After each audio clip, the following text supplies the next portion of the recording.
What up, Mike? Toronto. VK on the beat. Check. I'm in Toronto, where you wanna get the city love. I'm from Toronto, where you wanna get the city love. I'm in Toronto, like we wanna get the city love. My city love me back for my city love. Welcome to episode 1405 of Toronto Mic'd, proudly brought to you by Great Lakes Brewery, a fiercely independent craft brewery who believes in supporting communities, good times, and brewing amazing beer. Order online for free local home delivery in the GTA. Palma Pasta. Enjoy the taste of fresh, homemade Italian pasta and entrees from Palma Pasta in Mississauga and Oakville. RecycleMyElectronics.ca. Committing to our planet's future means properly recycling our electronics of the past. The Advantaged Investor Podcast from Raymond James Canada. Valuable perspective for Canadian investors who want to remain knowledgeable, informed, and focused on long-term success. And Ridley Funeral Home. Pillars of the community since 1921. Today, returning to Toronto Mic'd is filmmaker Alan Zweig, and making his Toronto Mike debut, I'm going to give you this name, and then you can tell me you don't use this name anymore. Michael Z. I do not. Okay, how long has it been since you've been Michael Z? Since I haven't been Michael Z. A long time ago. A long time ago. 90s. In the 90s. I made my last record as Michael Z was maybe like 94. So I'm Michael Zweig. Michael Zweig, okay. And he's here. Yes, just to be clear, we're brothers. We're brothers. That's right. It's a brothers show. You guys are brothers. Brotherly love. You guys get along? Yes. Yeah. What the hell? Michael Z though. Yeah. Not Michael Z. No, but you know what? That was just a guy that was managing me at the time. You know, Zweig is a tough name to remember. Somebody just gave me that, and I accepted it. Who gave it just to yes, when I think about this, I think about I was friends with Eddie Schwartz before the song became a big deal. He was Hit me with your best shot. Hit me with your best I had shot, a friend, David Chudd. We were at film school together. We were making a film, and his friend from childhood, Eddie Schwartz, came in and did the soundtrack, including, I heard the demo for Hit Me With Your Best Shot. Anyway, wow. I'm only mentioning that because when Eddie Schwartz had records out, the guy said, Eddie Schwartz, perfect, don't change it. That's a good name. Eddie Schwartz, works. Zweig, I can see. You know what? When I went into when I was looking for a deal many years ago, I went into Capitol Records, and this guy, the late, great Dean Cameron, he said, wow, did you change it? It's like, I changed it to Zweig? Okay. Are you kidding me? Yeah, the weird thing about Zweig, Michael and I, when we die, we'll be able to accumulate a full year that we spent correcting the spelling or pronunciation. Because people say Zweig. Zwig. Yeah, right. Zweig, most common. Every year on my daughter's birthday, it's like a game we play. They announced the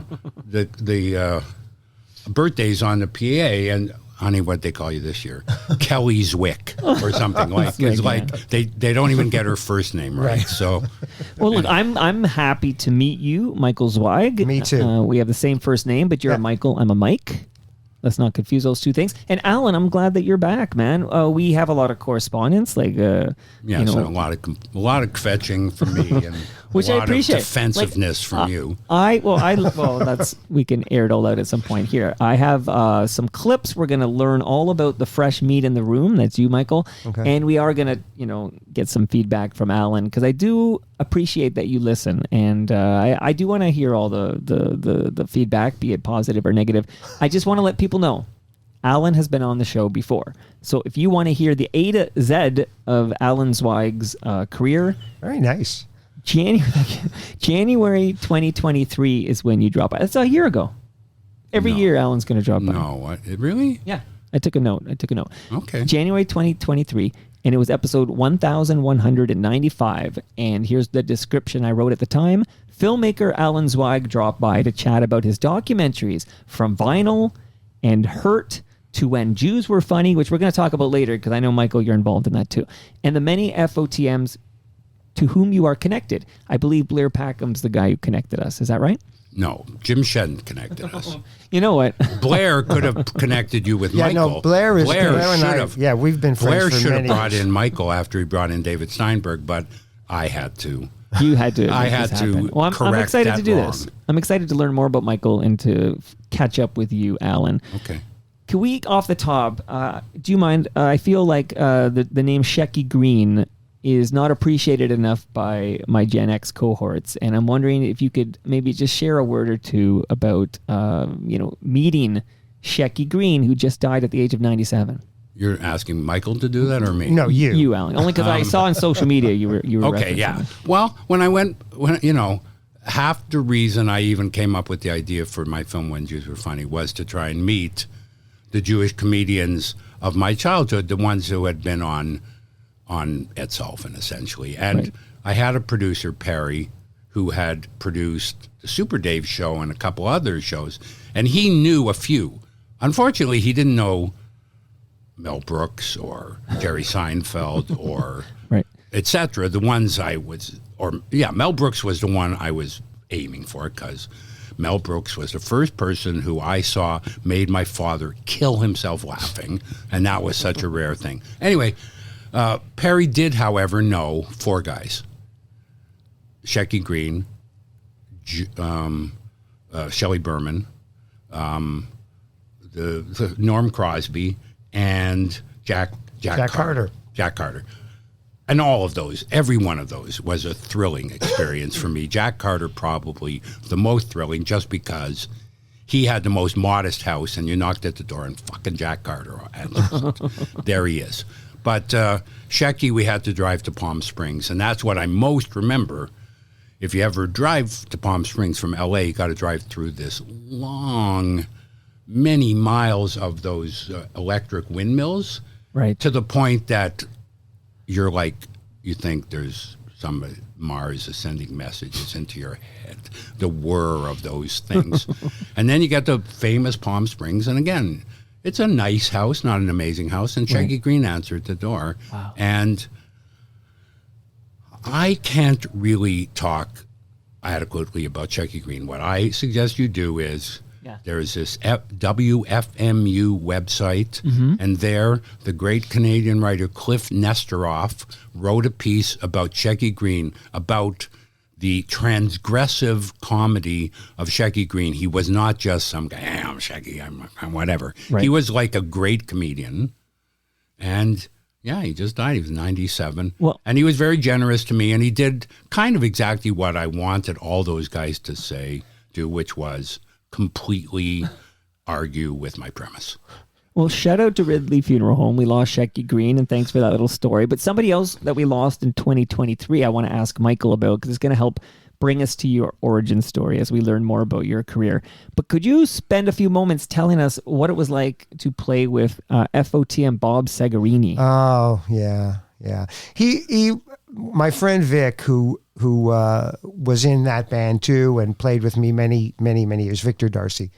When I told him, when I texted him, Bob had died, because I found out fairly early, he was like, yeah, he was a lovable piece of work. And that's really, he was a strange guy. But you know what? Bob had all the talent.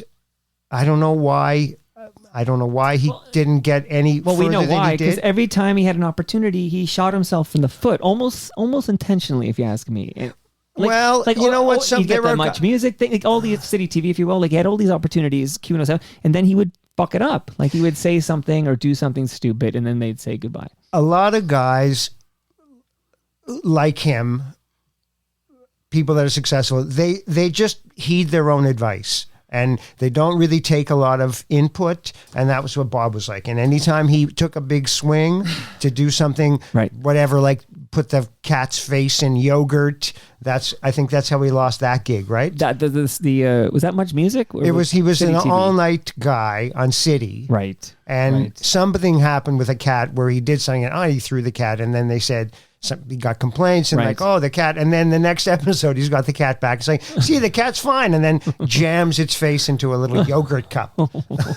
See, I will say, if anyone wants to hear more memories of Bob Segarini, there's a Ridley Funeral Home a memorial episode where I spoke of Cameron Carpenter. Oh yeah, you know Cam, right? I do, yeah.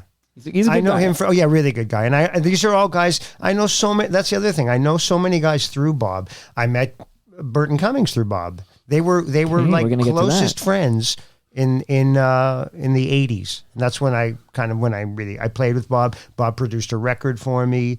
Yeah, you're right in a way in that he lands badly almost always. But he was a talented guy, and at one time his singing, he was as good a singer as anybody. He had bits of Bowie.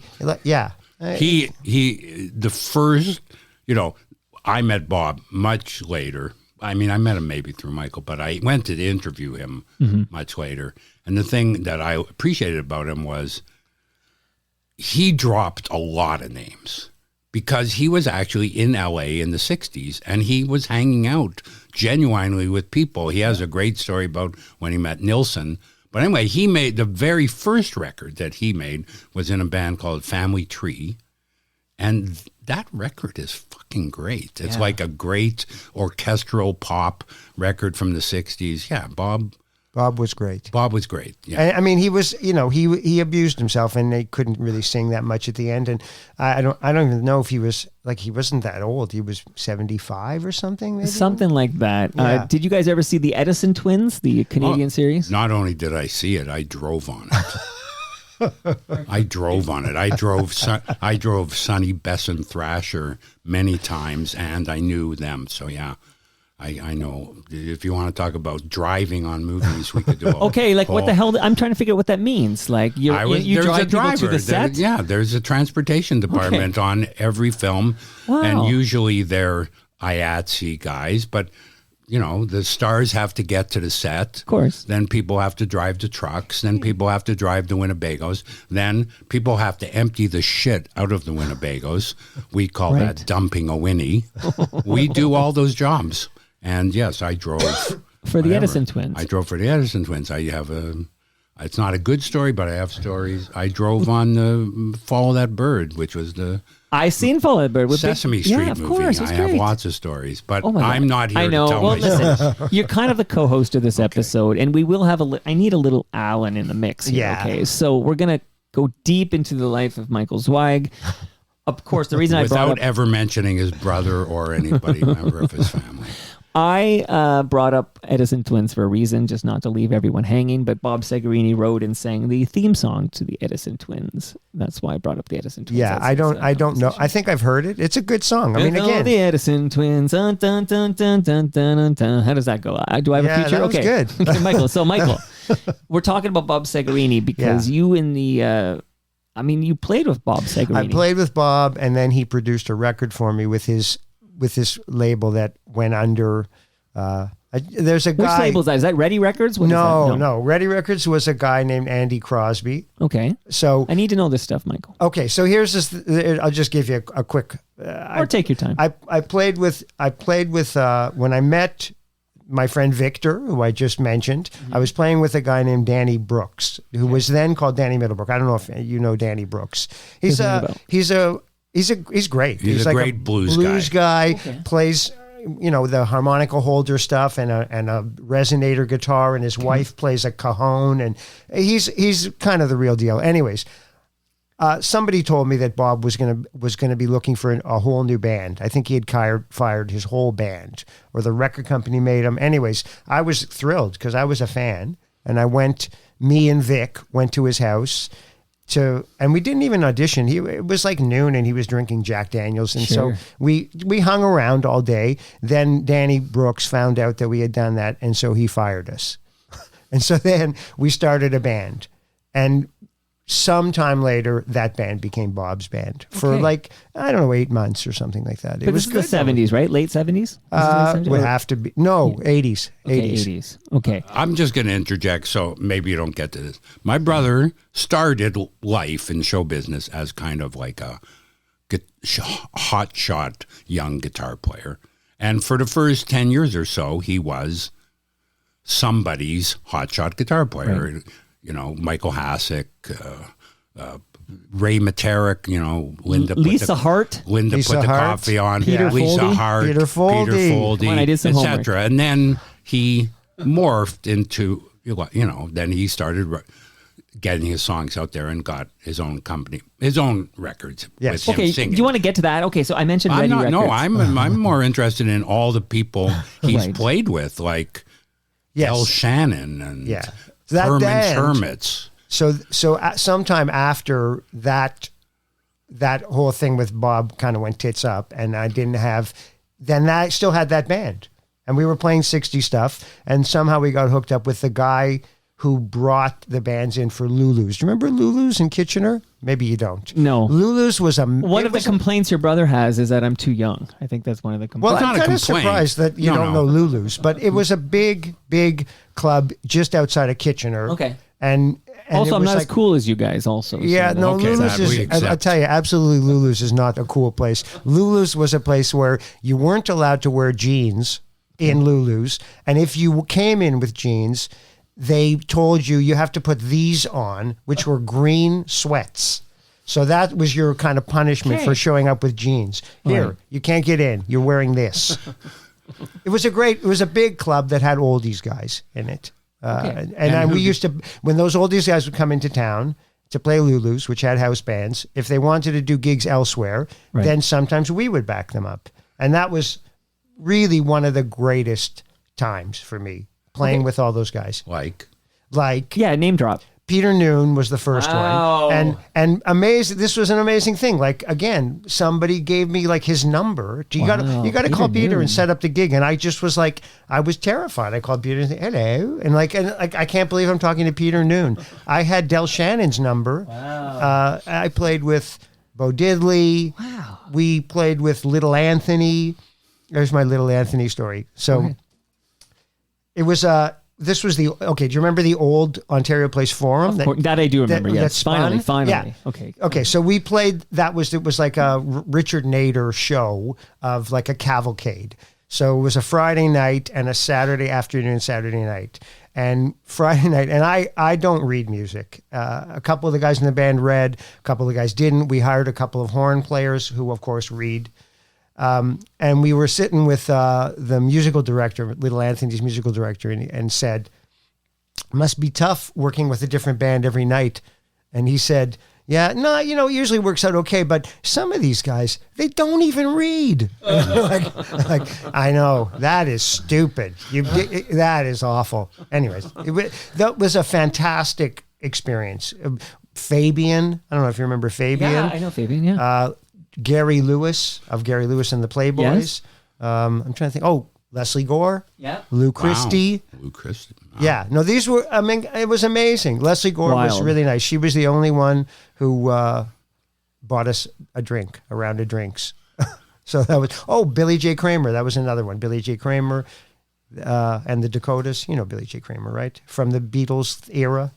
Billy, yeah. Billy J. Kramer. Yeah, okay. Well, little children. The thing is, when you're saying to Mike, do you remember? No, he doesn't remember because he wasn't alive. But you've heard of Billy J. Kramer. Most of the names you dropped, I know those names. I'm not too sure about Bill, okay, whatever. Billy J. Kramer. I hope that's okay. But I do want to just chime in because I like to bring in the live stream viewers. I want to say Steph is on the live stream watching you guys right now and says BTO played Lulu's a lot in the late 80s and early 90s, and maybe the B and BTO will be brought up later in this conversation. Right. It became more of a concert venue for kind of everybody. When I was there, it was really an oldies thing. So like the headliner would be Chubby Checkers or the Grassroots or Buddy Knox, people like that. So yeah, Buddy Knox, that's obscure. Now you're No, but you would know Party Doll, right? Do you know the song Party? Come on, be my party doll. Come on. Maybe vaguely. Yeah. Possibly. Okay. It was a pretty big hit. I mean, it was his only hit. On the hot seat today. I like it. Okay. So I'm getting nervous. Okay. So in 1984, you signed to Ready Records. So who were you then, and how did that come to be? And this is when you are told you're now Michael Z. You're not Michael Zweig. Yeah. So the record that I made with Bob, it was a 4-song EP. And then that label went under. And so I managed, or somebody, I can't even remember, maybe I did it, managed to sell that record to Ready Records. Okay. And then they went under while we were making the second album. So that was kind of a cautionary tale to anybody who wanted to sign me. I don't know, is this true? This is what I remember. You made the record, and they lost the tapes. Right. And the masters. So they lost the masters, and they had to release your demos. It's not demos, but what happened was Bob, this is that thing you were talking about Bob kind of fucking things up in the end. The record was, and any record in the mix, that's kind of where the rubber meets the road. Like, you really can destroy a good record in the mix. Right. So Bob is known for that. So he listened to whatever, I think it was like he brought in stuff that was happening. Some Def Leppard was early Def Leppard. It was really new. Maybe Bowie's Let's Dance, stuff that was big on the radio. And he tried to apply some of the sounds to my record, and it was not good.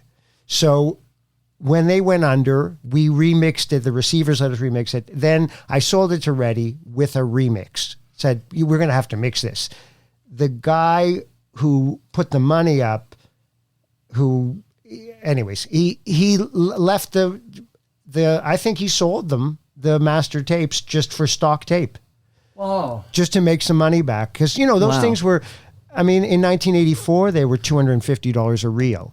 Wow. Yeah. So let's fuck this guy for $250. Wow. Right. I think he just had a few. See, this is the real talk I'm looking for, Michael. Exactly. Wow. Okay. And when you were coming down into the basement for the first time, this is your first visit. Yeah.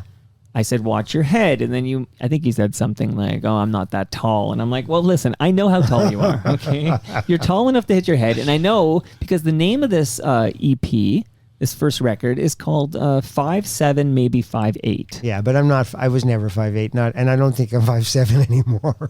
Stand up and let me know. I'm just kidding. Afterwards, I'm going to say, I think you would. But I would was hit your head. 5'11" and a half, and now Alan, if I'm 5'10", yeah, we've already shrunk. We've shrunk. You're shrinking? Okay. It shrinks? Okay. You can look forward to that. I'm going to play a song, if you don't mind.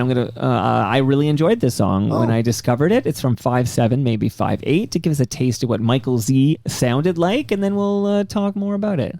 Yeah, this is a jam right here.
Would you agree that Miles Goodwin had nothing on that song?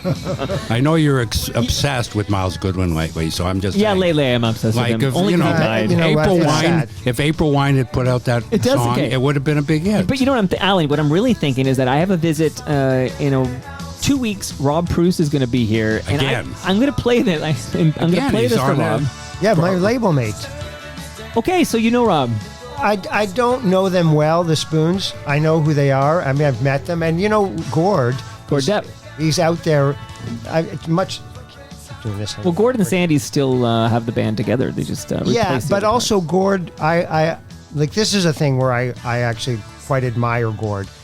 when the spoons weren't happening anymore, it was like he wasn't like, I'm too good to do this. He was just like, well, this is what I do. I'm a fucking musician. Right. He went out and played covers in 90 different kinds of things, just kept hustling. And I thought, that's right. That's a Canadian musician. Like you can.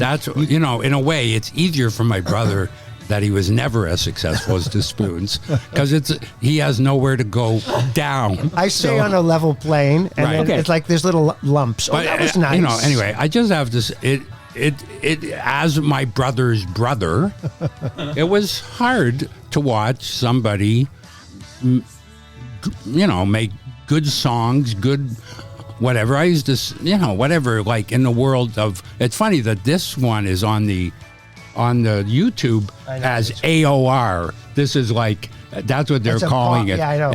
Adult-oriented rock. But my brother also did the video. He did the video. We did the video for I'm No Loser from that same and EP. from that same, and that was like a rockin' song. And you know, it just you know, I'm a record collector. There's lots of great bands that didn't make it, but I wish my brother hadn't been one of those. Okay, I'm No Loser. Let's play a little of this. Okay. The other jam I loved on YouTube was I'm No Loser. Oh, Yeah, that's why I pulled it.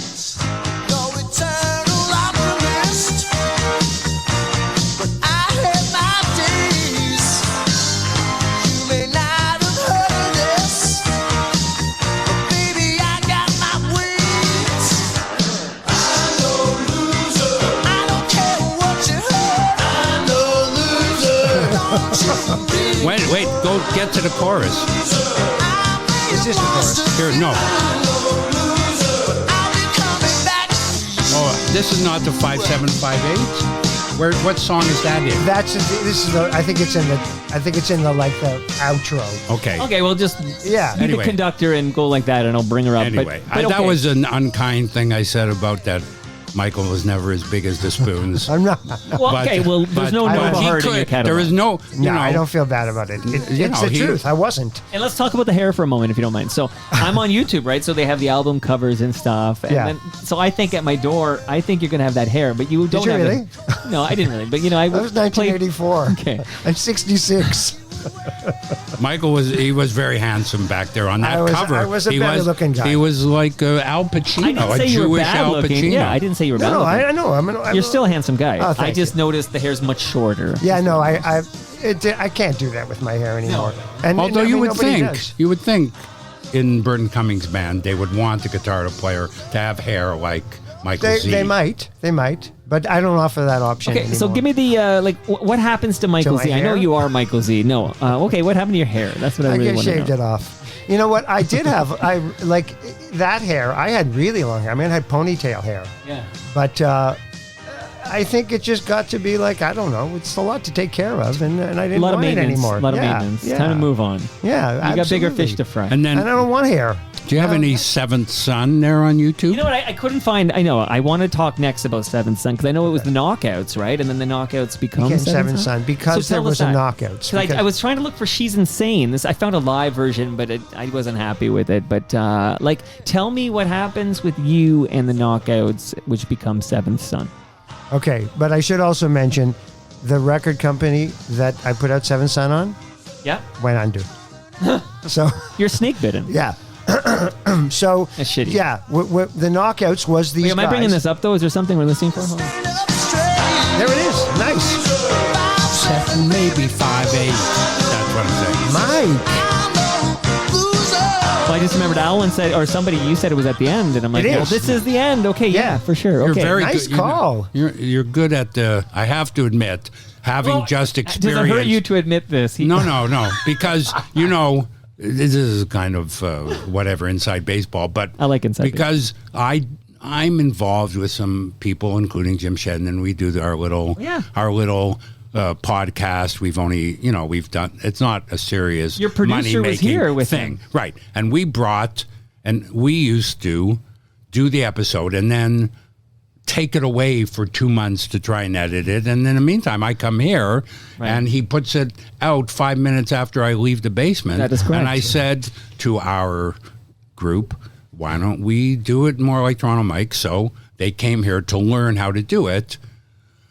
But you know and that was pretty recently. That was in December. Yeah, right? but the not only that you have the songs ready, but that you're talking to people on the live feed and Lots responding and going on Google and finding things and that was kind of you're watching watching the thing and like while I'm telling you a story. Wait a second, and it's like boom, that's it. As an interviewer, that's very good. You're still learning, but as a guy putting it together on the floor, like you're really good at it. Yeah, no, that was very You'd impressive. be a good TV director on the floor. Thank you. See, thank you. And later, I do want to hear all the things I suck at. Like, so that we have to make time for that. I didn't say it. None of them I've said you suck that at. may be that. No, I know.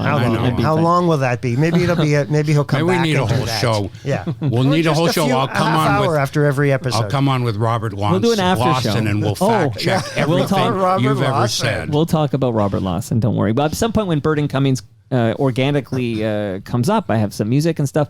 We're going to talk about Burton Cummings, and we'll talk about Randy Bachman, and then we'll talk about that. Everything will come up. But I do need to know from Michael Zweig. I need to know what happened to Seventh Son. Okay, so that band that I was talking about that backed up all those oldies guys, those same guys. We eventually got tired of being a 60s band. We wanted to do our own stuff. We had some really near misses with some really possible good record deals, but again, all near misses.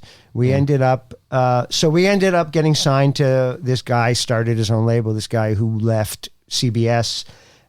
He signed us along with Platinum Blonde, but they were the Blondes. This was their the Blondes period. So post Platinum Blonde. Yeah, well, he had signed Platinum Blonde, and Jeff Burns. Jeff Burns, yeah. Okay. So Jeff Burns, I don't know if anybody knows that name, but no, but I need the names because then I Jeff Burns retain them for the next time I hear it. Jeff Burns he at a label called GRT. I think he signed Dan Hale, so he brought Sometimes When We Touch to the world. Wow. He signed. I think he signed Loverboy. So he was a guy with a bit of a golden touch, but again, time to go. So he left. He started a label. The band that was the Knockouts became Seventh Son because there was a Knockouts already. Right. So there was like, well, we can't be it was Frankie and the Knockouts. They had I don't know if you remember Frankie and the Knockouts. No, I remember that they existed. Yeah, they had a band called Little Darling. The guy Frankie wrote I've Had the Time of My Life. So so he is like a heavy guy in a way, although Frankie and the Knockouts didn't really break big, certainly not in Canada. But that was just the thing of like, we can't be the Knockouts. You got to be the Seventh Son. Seventh Son, because of Johnny Rivers. Seventh Son, the song. Well, that was a hit. In my searches. Seventh Son is a blues reference. The seventh son of a seventh son is like some kind of blues. And Iron Maiden as well, for some reason. People would say to us when they come and say, how many Iron Maiden guys songs do you... It's like, I don't even know what you're talking about. Yeah. Well, I was searching YouTube so extensively for like a studio version of She's Insane that a lot of Iron Maiden. But there's there's a video of it, like a professionally made video. Not as good as the next one that Alan made for me, but the song that Alan makes did. Films. Sorry? I tried to make a music video. He made me a great music video. I tried to make a music video. I wasn't that good. I made some music videos for an artist named Lorraine Scott, an R&B friend, and I made one for Michael, and it's okay, but it's not. It's a good video. The thing about the video is that he made us look really good, which is an important thing. The song was not a single. And the record company guy who was supposed to be like, I know what a single is, and he wanted to do this. And it was like, you're wrong. Those videos are on YouTube. Yeah. Okay. I put them on. Okay. They're on my channel, I think.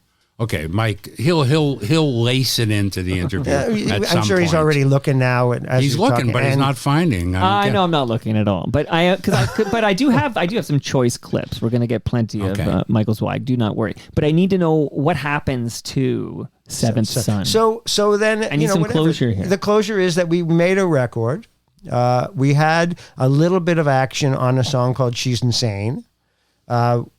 That was the most action of anything on the record. And then, Like, can I ask what action? Does that mean you're going to hear it on Q107? You're going to see it on Much Music? Yes, both. Yeah, that's but not a ton. No, but just but yes, the video is on Much. We did hear it on Q, and across the country on rock stations. Yeah, there's FM stations. It was kind of that was more like album oriented rock. And when it came time to do another record, the record company was like, well, it was in our contract that they had to give us so much money. They didn't have the money, and we were just like, thank God, because this is a shit record company. And so the band folded, and that was the end of that. The band dissolved. Yeah. Okay. Now, this is the chapter. Again, if we're doing chapters here, you're like a jingles guy. So, yeah, that would have been really not long after that. You're still in the 90s here. Yes. So if the record came out in maybe 90, I think, 90, then I met a guy who also just passed not that long ago, named Tim Thorney, who was a fabulous musician. He worked with Alanis Morissette. He worked with this woman, Cassandra Vassic. Anyways, they got me into singing jingles. Those guys got me into ACTRA. They got me, like, I just, paid my way in, and I sang jingles. And then I thought, this is a pretty good way of making money. Yeah. Okay, so I know that, for example, I can tell you, Michael, that you did spots. You wrote and produced spots for like Ford, GM, Sears, Adidas. Like, these are some big time brands. Right. Those are the ones those were my account. But before that, I sang, Diet Coke and beer stuff. And no, I mean, again, I was never ever hugely successful at anything, but I did some big stuff. That was. Is there a jingle? And there's a hockey one. Hockey, but that was later. We're gonna get to that. Don't worry. Yeah. Don't worry, Alan. I'm all loaded up on the hockey one. That's one I heard many, many times. But is there a jingle in the 90s that you wrote and performed that I would recognize? Well, I did. I have one I pulled. Home Hardware. A bit later. Okay.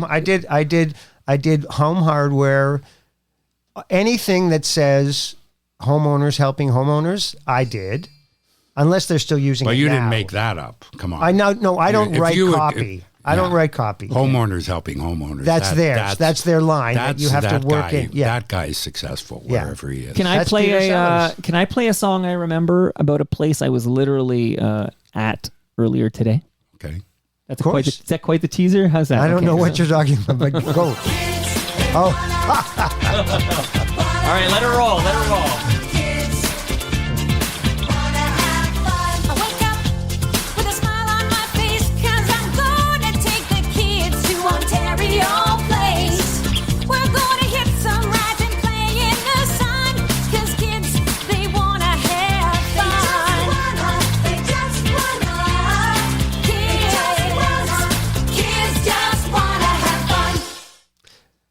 I know it's a bit of Did Cyndi Lauper get any money for that? No, because Cyndi cover Lauper song. didn't write it. Right, Okay. that's a cover song. Yeah. It was a guy named Robert Hazard. Yeah, she sort of put it on its head though and made like a woman empowerment thing. So luckily, we're probably lucky for the Ontario place that it wasn't Cyndi Lauper who wrote it, because it was cheaper to buy. So you just get. What you tell me? Is this like a? It's a thing where you license the rights to the song, and then you can cover it or whatever. Yeah, or you can do what they call a needle drop if that was the case. Like, you just use the song, the record. That's usually double the price. But we licensed the song. I did all of that music. I did by myself in my office. All of it, like all the samples and all that stuff. And then I called Jim Thorney's wife to come in and sing it. Okay. Okay. Wow. Yeah. This is the fun facts are flying. Yeah. So that Rachel Oldfield, Megan's sister? Yeah, sister. Yeah. So that I tell you, that Ontario Place gig, which I don't even know how I got. It just kind of, it was because it was a big gig. I was a small company. It just landed in my lap. Wow. That and Home Hardware fed me for a number of years. That was like a real. Yeah, I mean, I had other clients, like as you see, but that was those retail clients, which people shit on, those are the ones where you can really make money. Are you working on like a spa jingle for the new Ontario Place? Oh, that's his. Oh that's no, his I'm Doug done. Ford joke. Yeah, I'm done. I'm done in that business completely. I have more Doug Ford jokes. Yeah, good. Coming up here. Okay. Yeah. See, he likes them. Okay. Yeah. Good. So now I'm going to play a song by the Carpet Frogs, and then I need to learn everything you can tell me about the Carpet Frogs. So let's listen. Let's get a taste of the Carpet Frogs here. Oh, this. I've never even heard this. Well, buckle up.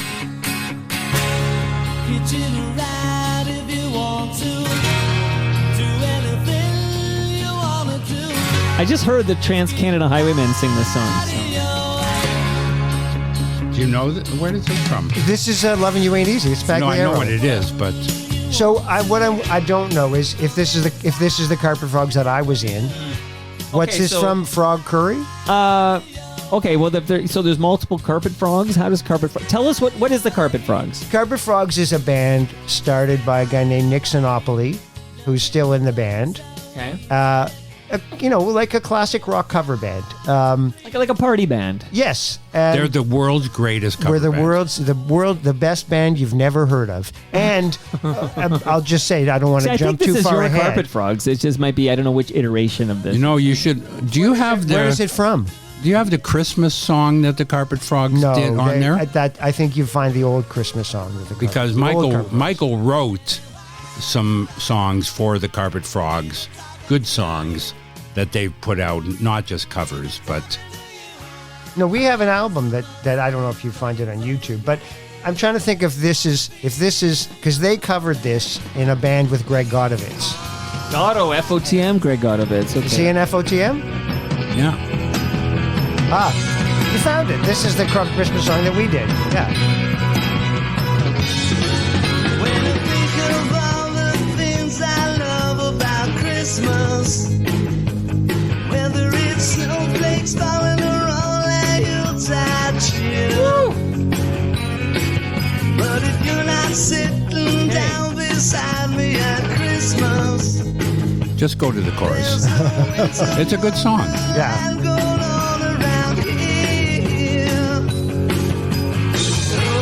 Mistletoe, fire burns down low, no chestnuts roasting by the fire, night came cold. Christmas would not be Christmas, could not be Christmas, would not know what to do, baby. Christmas would not be Christmas.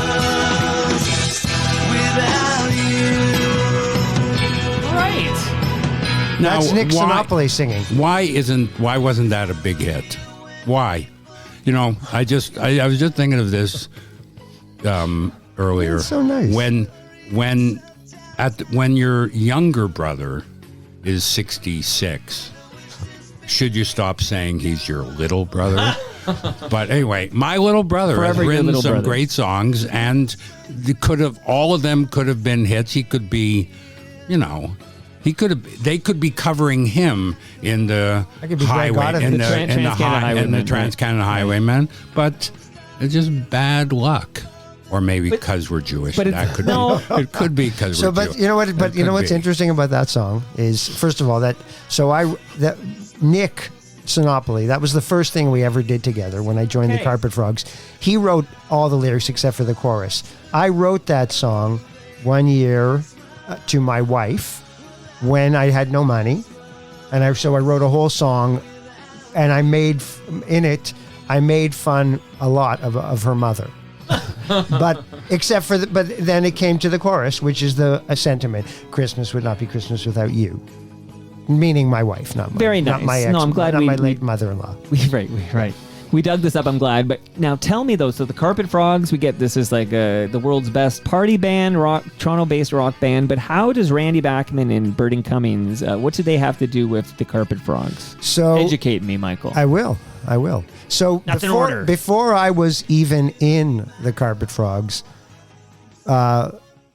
Burton's road manager, who is now his manager, a guy named Sam Boyd, he and Nick are friends. Burton would come out sometimes. Burton was for a lot of years, a big sitter-inner guy. He would always show up somewhere, and he was always game to get up, which was really nice, I think. I know a lot of bands were thrilled with that he would get up and play with them.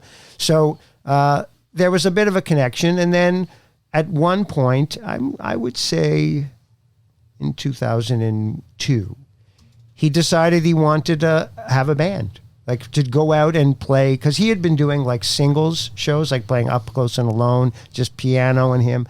And so he called us and we became his band, and we're his band still. Wow. I mean, I was out of the band for about 5 years in the middle, but it's still, the Carpet Frogs have been Burton's band since the early 2000s. And then sometime around 2005, I think, Randy played with us. And then he stayed, I think till 2009 or so, but that I was out already. So did you ever play with Randy Bachman? Oh yeah, many times. So we did it. What's your most famous gig with Randy Bachman? What is my most? I actually know the answer. Can I answer this for you? Oh yes. Live 8. Live 8, which was supposed to be both of them. Alan's he's like my wingman. He just sets me up. That's pretty impressive. This was very impressive. Yeah. Listen, you're selling me on this. I'm impressed, man. I love how much he loves you. You feel it? Well, not just he's that. Proud of you. Let me just say, I'm just going to say one little thing. So before, I'd heard the name Toronto Mike, but I had no idea. And it's weird. I had an image of you completely based on nothing. 6'5", and for some reason I thought you were at Queen and Broadview. I don't know why I thought of that. Anyway, then my friend Jim Shedden was on the show. Yes. Then whatever, my name came up and I said, okay, I'll be on the show. When you listen to your show, you realize on one hand you are obsessed with Toronto. But on the other hand, and this is not a criticism, you know what you know. You're very interested in sports figures. You're very interested in radio. You're very interested in people who've been on TV, etc. And you have, like all of us, your own somewhat narrow view of what Toronto is. And when I listen to the show and it's like, oh, he's got Steve. I love Steve Bacon. Steve Bacon was a goalie on our pickup hockey team. But anyway, it's just like, there's giant swaths of Toronto culture that, I'm not going to start booking your show. Well, Blair does. But I could, people in film and theater and all kinds of people that I grew up with. So I just thought, well, instead of having Lowest of the Low on 5 times, you could have my brother, and then from my brother you could go out, you could pick on other. You could get Tim Bovaconti, Tim should be on your show. Tim, but here's how I'm telling you this is how it works. Okay, you're right. I have this very narrow what I know. Right, this is the comfort zone that I actually know this. Like I remember this, I like this, I've touched this, whatever. So I'm very interested in that. Pakin's in there, etc. Then there's this, I want to learn things I don't know. I have a yearning to be educated and have on people. I know you do. But that's where you're doing it now. But I'm thinking of people like Steve Pakin and Garrett Joyce and Blair Packham. These are people who said, you need to talk to this. You need to talk to Robert Priest. You need to talk to Robert he's Priest. Been over. He's played live here in the basement. But that I didn't know Robert Priest. Right. Okay. So Blair Packham literally had a conversation with me and said, there's this guy, Robert Priest, here's what he's done. He's a poet, this, that. And then I said, Blair, I would love to talk to Robert Priest, and then I booked the guy. Okay, this is I'll how it send works. you a list. So Michael Zweig, who I admit I don't. Do you know Dana Levinson? No. Okay, Dana. Maybe is there another Michael Zweig hanging around somewhere in the city? Toronto? I don't Probably, know. Probably. No. Okay. Who's Dana Levinson? Dana Levinson was on CTV Toronto, which used to be CFTO, for 19 years, doing various reporting things and weather and stuff like that. And I produced her podcast, and I just mentioned that Michael Zweig and Alan Zweig were coming up. And she said, I know Michael Zweig. And she was trying to remember how she knew you, but she knew this name. How old is she? She's early 50s. Okay, no. I don't know because how I would know her. You know what another FOTM that my brother is connected with? This is like a left, more in your world. Yeah. Michael went to high school with Michael Landsberg. Okay, Yes, he's an yes. FOTM too. Yeah. Well, I haven't. We were great It brings friends. back to Pakin. They did a show together at U of T. Yeah, I haven't seen him in years, but we were great doesn't leave friends the for a house. little while. Anyway, I'm not being critical. It's not even a criticism. You're right. I don't know what I don't know, but I am trying to have people on. He's trying. If somebody vouches, like I just had the guy. Like this is happening to old Don Stevenson. Don Stevenson from Moby Grape. Right. Okay, but there's the Tim Bovaconti tie. Okay, Tim plays with him. Okay, so this is what I need to learn. Like I only know what I'm being educated right now. So I'm learning. So Tim is in Burton's band. He's the other guitar player in Burton's band. So Tim and I are great friends. Okay. Tim produced an album for Don Stevenson. They're buddies. I'm not sure how. Tim also, I don't know if I don't want to make this whole show about Tim, but I will say make it all about Tim. I don't care. That Tim one day went into, I don't even know where it was, a coffee shop or something, and there was Rodriguez. You know, who just passed away. Yes. Sisto. So and Tim went up to him and said, Sugar you know, Man. I'm a big fan. And Rodriguez was like, oh, I'm playing at Hughes Room tonight. Come and play with me. And so Tim played with, and then he opened for him at Massey Hall. So yeah, but Tim this was an so interesting I don't guy. know Don Stevenson. But Gare Joyce, who has been on a bunch of times, he reached out to me just like you did. Like, you should talk to my brother. I'm like, yeah, I'd love to talk to Michael Zweig. So Gare came over with Don. Don played live in right by the tree where we take the photo. We talked all about Moby Grape. No, he didn't. No. Okay, so you heard it. Tell us. You didn't talk all about Moby Grape. You talked about Moby Grape's first record. Ignored the 5 records they made after that. That was for me. That was like a frustrating. We're introducing ourselves to Moby Grape. I'm not. Please. But you know what? I'm not being critical. I'm just saying. I did say to you that sometimes when you're older, like I am not a rock expert. I couldn't write a book about this. I know what I know. Right. But sometimes when you hear younger people talk about music from before they were born, they speculate. Okay, but Don was in the room. I know, whatever. Is that what Don wanted to talk about? Don was sitting here. But did he want to talk about mostly first? No, I wanted to be educated on Moby Grape because I don't know Moby Grape. But I understand they're an influential band. Like it's kind of didn't have a hit, right? So it was hard. They did have a hit, but anyway. But not a hit I don't. You know what? Lasted till 2020. Honestly, I don't know them well either. But Burton Cummings, massive fan of Moby Grape. I mean, a lot of people. Like a lot of people of that age. Okay, you know what? I'm older than me. Like, I'm sorry I brought this up. No. But my point is, so I know nothing about Moby. Gare knows enough to be dangerous, and Don's in the room, who is a founding member of Moby Grape. So that was great that you had Don Stevenson. That was great. Educated. And it's wrong of me to criticize you for not mentioning. I mean, it's funny. You guys did you did touch the Skip Spence record. Yep. But the Skip Spence Orr record is one of the great, obscure, lost classic genius records ever. That Skip Spence record.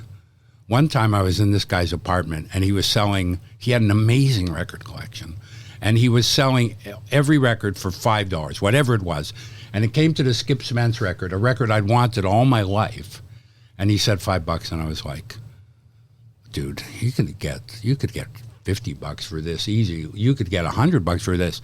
Why I didn't there say, and here's $50. Yeah. I didn't. So I didn't take it for $5 or $50 and then regretted it for the last. Why didn't you for the take next it for 20 years? And eventually I said to myself, now that it's $250, I got to put this to rest. I will pay $250. So I paid $250 for not even a good pressing of this fantastic record by Skip Spence from Windsor, Ontario, who was in Moby Grape and also drummed for Jefferson Airplane. Yes. Anyway, that's neither here nor there. Anyway, Mike, please, let me just say, taking the piss is just like something we do, but I don't mean to be cruel. Like, at least I tried, right? You're glad I tried. I don't mean to be overly critical of you in any way. I'm sorry if I'm doing You're that. not being overly critical. Also, but I'm going to ask you to be. Taking time away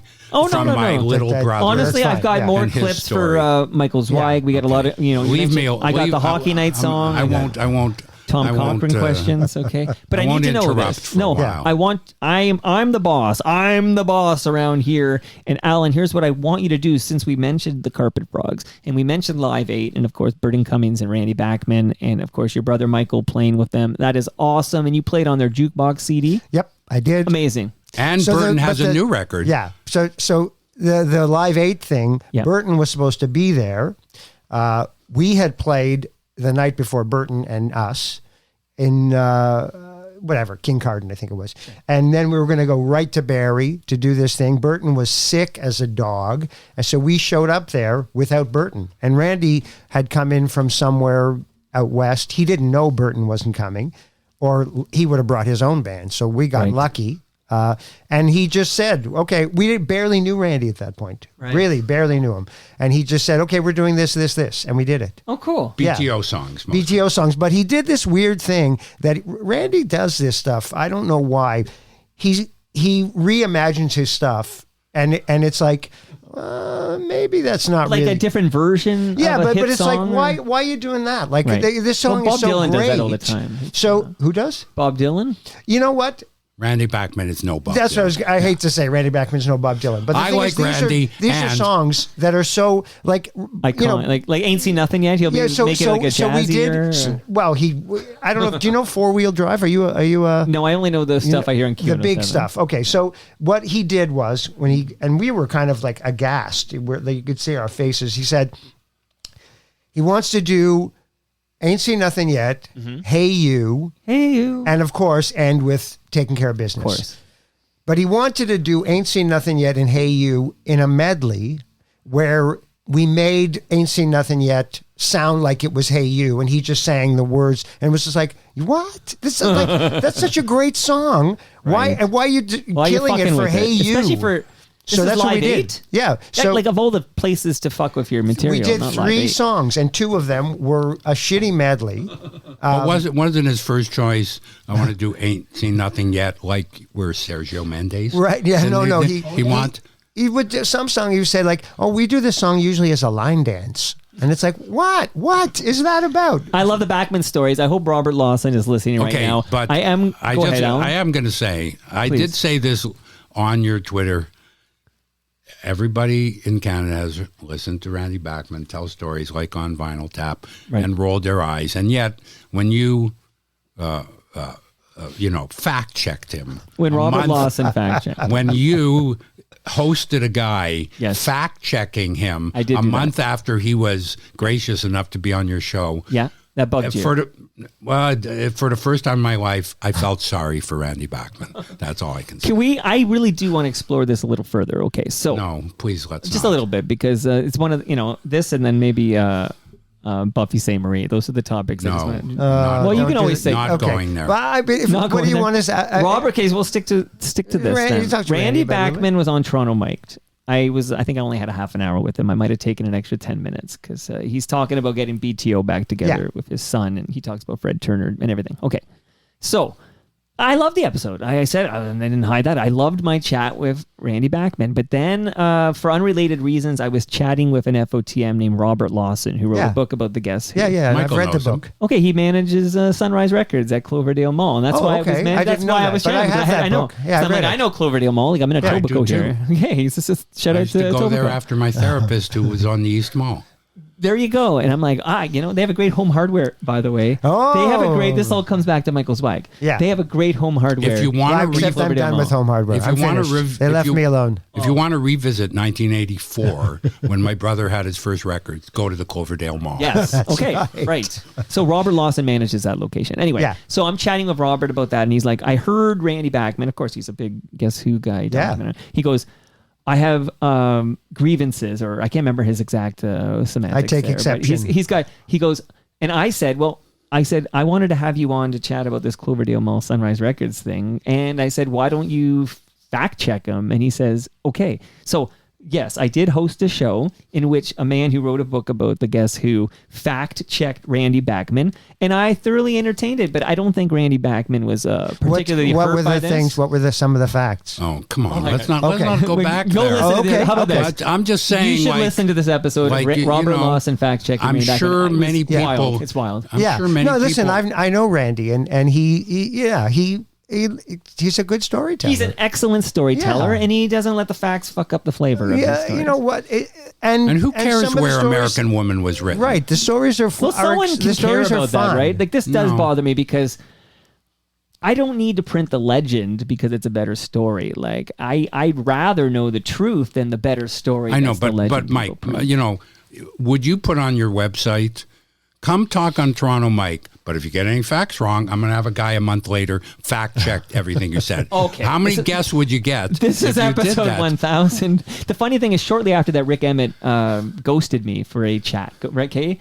And there were people speculating that it's because I fucked with Randy Bachman and now musicians won't come on because I fact-checked. Oh, no. Musicians, no. He came on right away. He made a mistake. Yeah, anyway, whatever. Okay. See, there's a lot of people won't come on because of that. Not just musicians. All kinds of but at least I got Michael Zweig, okay? Yeah. And we are going to fact-check you. So be careful. I have said nothing Robert Lawson untrue. on standby. Robert Okay. Lawson doesn't even know me. He knows nothing about me, so I can lie He's doing his and lie homework. and lie. Well, if you played with Randy Bachman, he knows you. I have played. I toured. I did a whole tour with Randy Bachman, and He then we knows did. you. We did. I guess it was like not last summer, 22. We did a Bachman Cummings run. And I'm just going to put a bow on it. If Robert Lawson is listening He to is this, probably listening. and he thinks I have a bone to pick with him, I don't. I don't mind that he thought my bone is with you, that you put him on to fact check. Yeah. A guy who's a beloved figure. Oh, I don't mind. Whatever. I'm just saying. Myself, I'm not worried because everything I say is an absolute fucking fact. So you can fact check the fuck But out of me. Randy's an entertainer, and he's got good stories. And Randy's he's got some great stories. He's got great stories. Yes. I'm not an anti-Randy guy. Now, okay, one sec. Okay? We will. My brother and I, though, will agree that when Guess Who went to the States, there was no chance that they were going to get drafted. Oh, is that one of the facts? Okay, thank you. Yeah, is Okay, that one of the so facts? that one you agree I don't with. know why he said They that. were I think it was drafting just funny. everybody, and I said Winnipeg be careful. musicians Yeah. are going to get drafted into NAMM. That to me, that's not fact checking. That's just like, come on. Like on the day when he said that, if I was the interviewer, I would have said, okay, maybe that's not true. Like. But it's tough to interrupt the great Randy Bachman when you're chatting with him. I think I'm making it clear I can interrupt anyone. Right. Okay. So that was one of the things that you fact checked. Oh yeah, and again, I was hosting. But how this. does Robert Lawson know if that's true?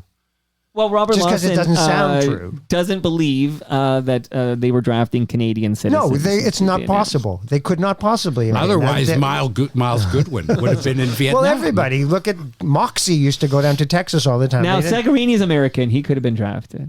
Except that he was not he could have been drafted then. So, yeah, he would have been. He would have been drafted. Right, he could have been, but he came to Stevenson Canada. He came to Canada a long time ago. I know, but he might. That's different. Okay, so let's move on. But I want to know about because I do have loaded up that song that all hockey fans listening will know, and I can't believe he has something to do with it. But just tell me a little bit about future FOTM because we have chatted, and he says he'll do the show. Tom Cochran. Oh, but this has nothing to do with Tom. No. Oh, okay. I know Tom. First, I'm doing the Tom, and then I'm going to. Yeah, I know Tom song. because the guy who plays bass in the Carpet Frogs and Burton Cummings band, Jeff Jones, who you should also have on the show. Jeff Jones is he's a god. Was he in Motherlode or Ocean? No, he was in Ocean. You wouldn't know Ocean, but they had a big song called "Put Your Hand in the Hand," and he was in Red Rider.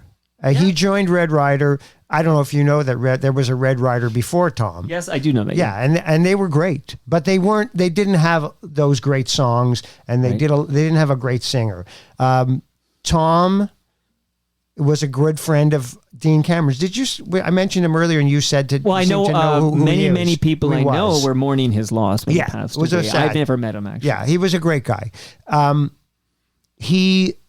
Tom, I think Dean played drums in Tom's band, maybe in Winnipeg or something. But that's how. So the Frogs have backed up Tom a few times, because of Jeff.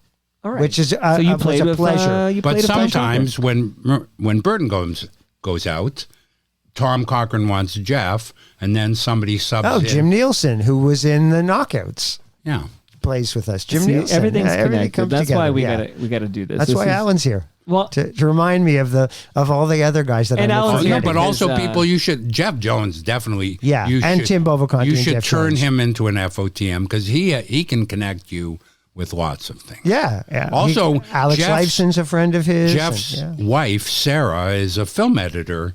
And she should also come on and talk about all the great documentaries she's edited. What's her name won again? an award. Sarah Petty. Yeah, Okay. she just won an award for... But remember, Michael, I go to FOTM multiple times as David Quinton Steinberg. And I still haven't had Alex Lifeson on the freaking show. So let me I'll just say...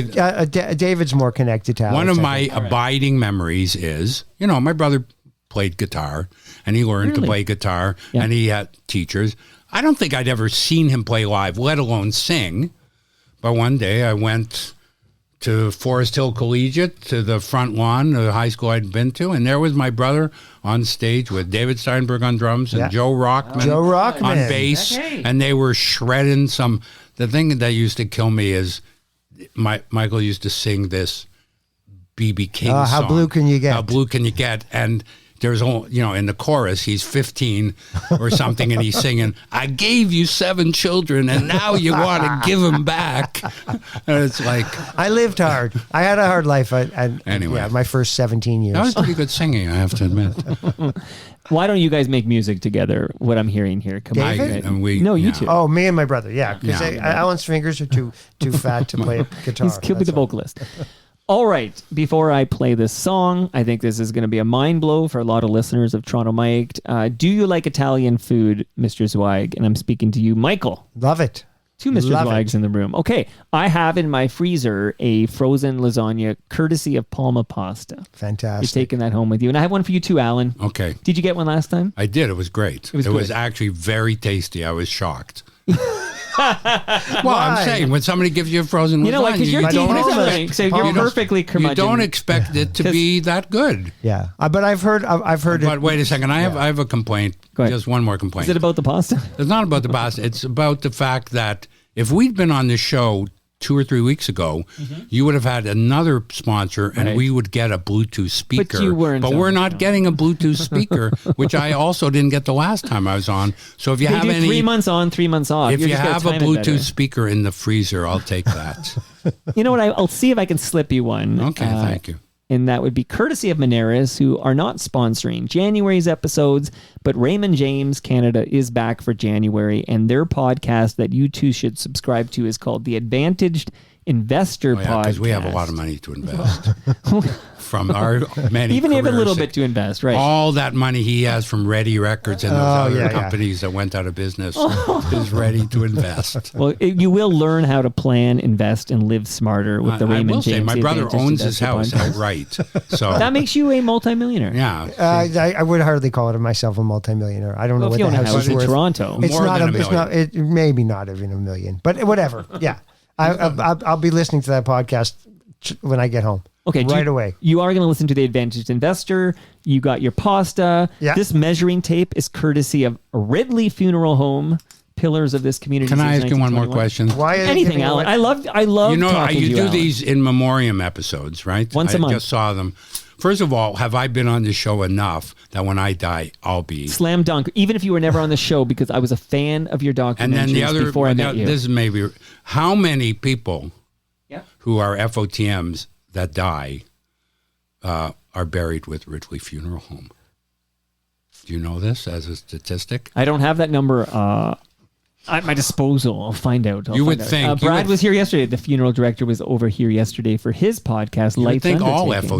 FOTMs would go to Ridley Funeral Home. We can't because we're Jewish. So can we you go explain to it to me? Benjamin's. You need to go to the where Howard Berger, FOTM Howard Berger works. He works at Benjamin's. He was a right. sports, We would, but you know what? Who knows what's going? But I mean, my wife isn't Jewish, so there's still a chance you could end up at Ridley Funeral I think. Home. Do they cremate? Yes. Oh, okay. Okay. Well, that's a good thing to keep in mind. Well, if you die around here, it would be automatic. And if you die on the show, I could just call Brad to pick you up, and it's just seamless. And he can measure me for my casket with this thing. See, he's catching on. Why is it? What a But good really, FOTM. why are they? I'm curious as to why this is their bit of.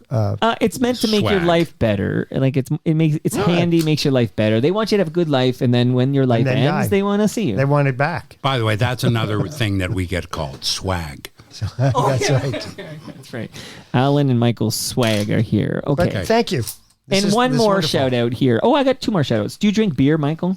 Yeah, It's okay if you don't. Some people don't drink beer. But this looks... His wife's not Jewish, though, so she does. she doesn't drink beer. I know plenty proud Jew nice that cans. drinks fresh craft beer from Great Lakes Brewery. You don't know plenty, but there are some. I know plenty.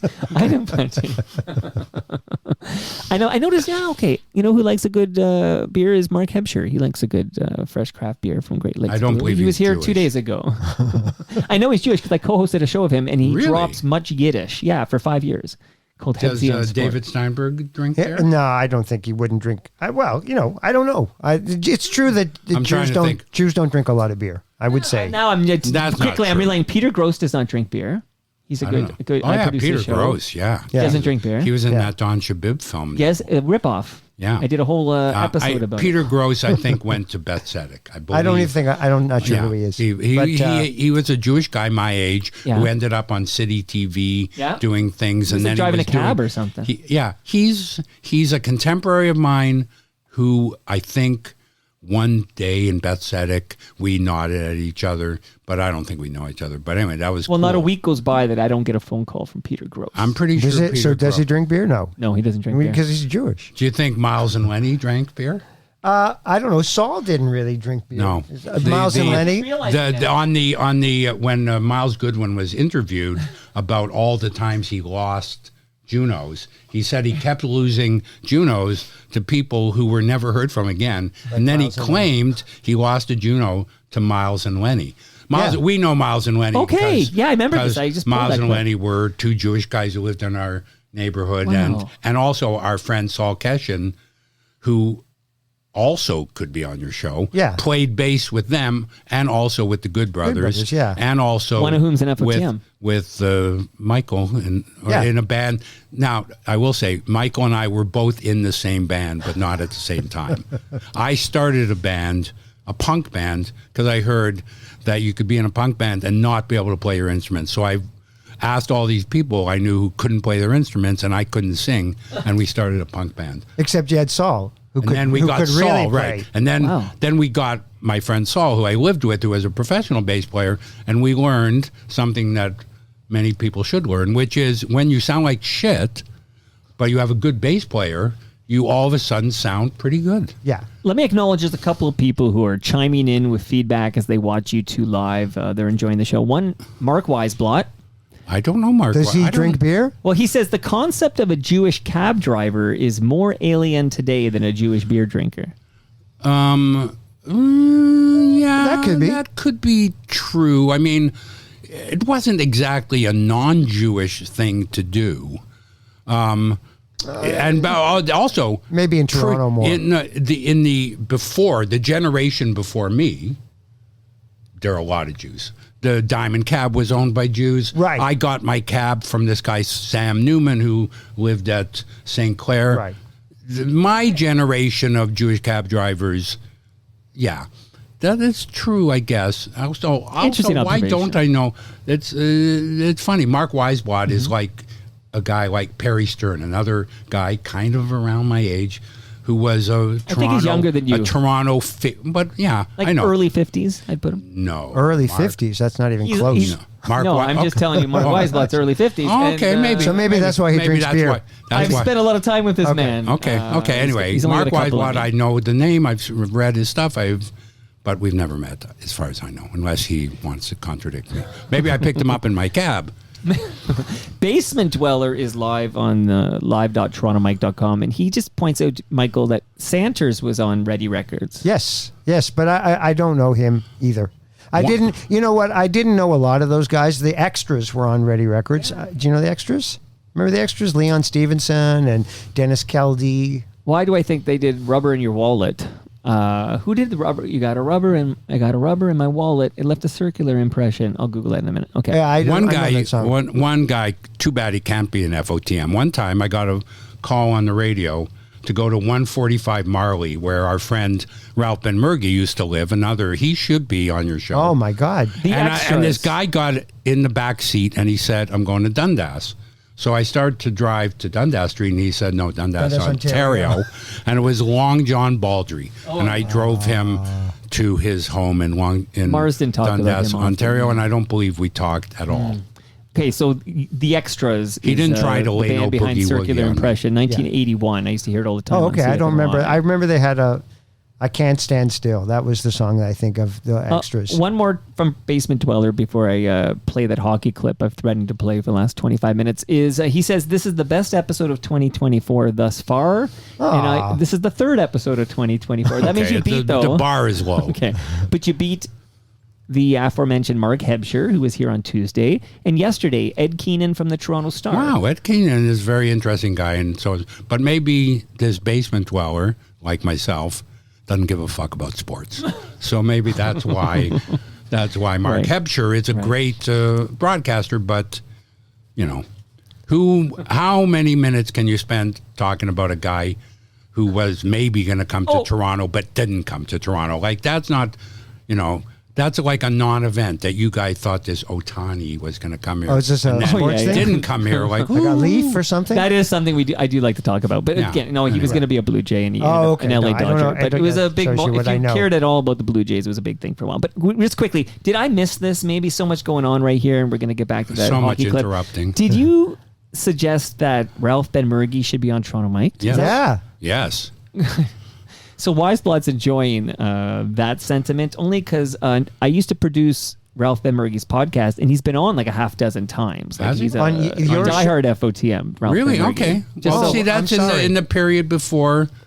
Yeah, when did you jump on the Toronto Mike bus here? Because it's been 11 years. Only a year ago. So when was Ralph on? It's probably been more than a year because this was hot and heavy, But Ralph, he's been over many times. Michael and I both have numerous Ralph was Michael's friend because he was a little younger than me, although a little older than Michael, but he knew in high school. I didn't know him, but I met him.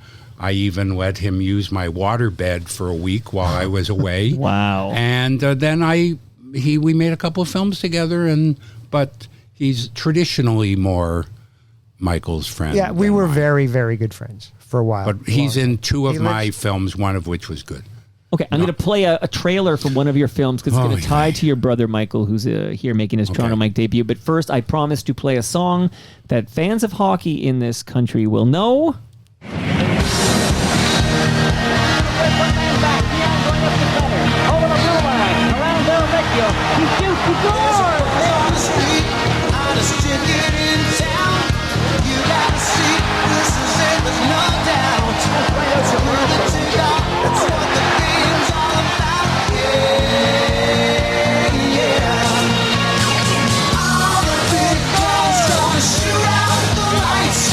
The place will be rocking because it's Saturday night.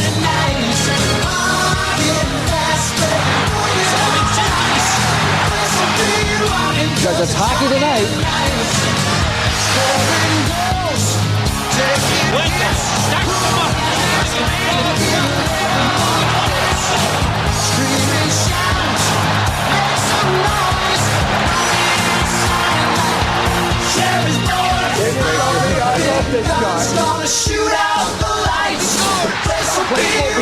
Because it's Saturday night.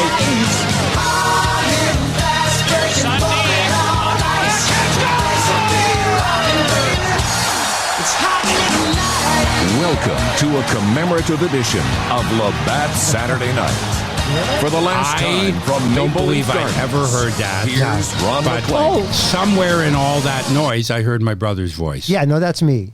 That's you. So let's me. not bury the lead here. You co-wrote that song, and I you're the co-wrote performer that on song. the place will be rocking because it's And I Saturday played night. the guitar and Wow. yeah. So I wrote that with this guy Robert Arms, who made records back in the 70s. Solo records. And then became really like a big player in the jingles. And so he got involved with whoever was doing CBC Sports.